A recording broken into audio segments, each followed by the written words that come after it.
being here when it's totally quiet,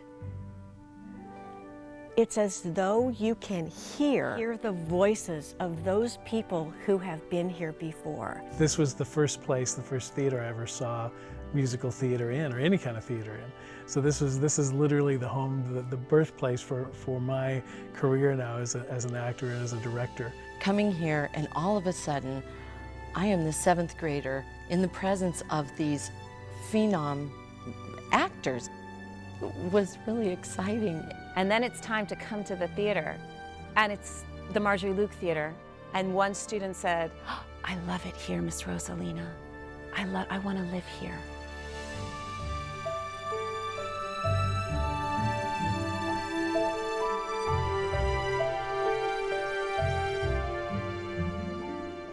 The Marjorie Luke Theater was created in a junior high school theater facility. But when people come in here, they realize that this is far more than your average junior high school theater. And in fact, it is an award-winning historic landmark. I love to see the community use this theater because it is this vintage jewel box right downtown. It's beautiful. I mean, I think we're all extremely proud of this theater. We share this space with the school and all the school activities, as well as with the community. In fact, over 145 groups in Greater Santa Barbara call the Luke home for music, dance, theater, film, special events, benefit events.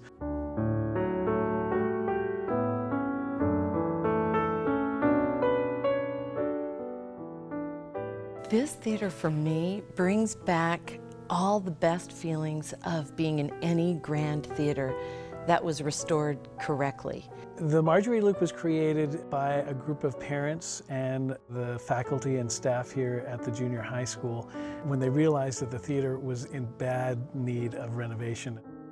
We used Measure V funds as well as private donations and foundation money and individual donors. Anthony Edwards was our lead donor, and the Bryan family was also a lead donor to create the Bryan Family Foyer.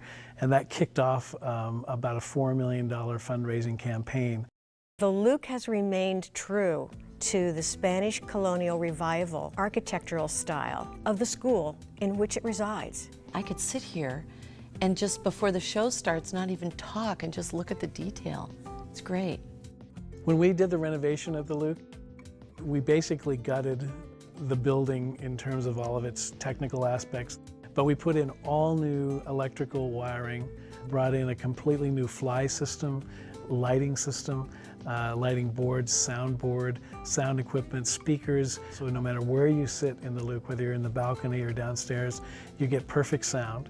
And I think when people come into this theater, I think they're blown away just by the lobby. I think the other thing that we're proud of with the Luke is the fact that it's accessible to the community in a couple of different ways.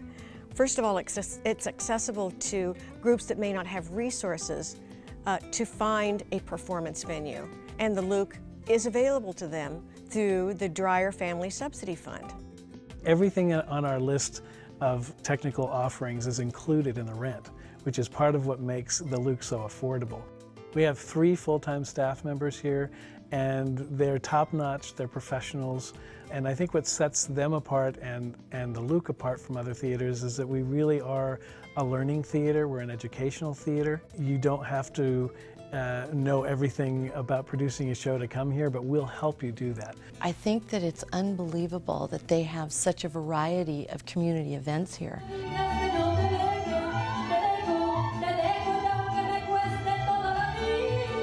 The Viva el Arte series is a free family series that reaches over 20,000 people in our community every year with artists from Latin America and from the United States. It's one of the most vibrant, impactful programs that we have here at the Luke. In 2003, we finished the renovation, and it was named the Marjorie Luke Theater after Marjorie Luke, who was a theater teacher here at Santa Barbara Junior High School for many years. And the fact that Tony decided to name the theater after her really was not only a tribute to her, but a tribute to inspirational teaching and to teachers.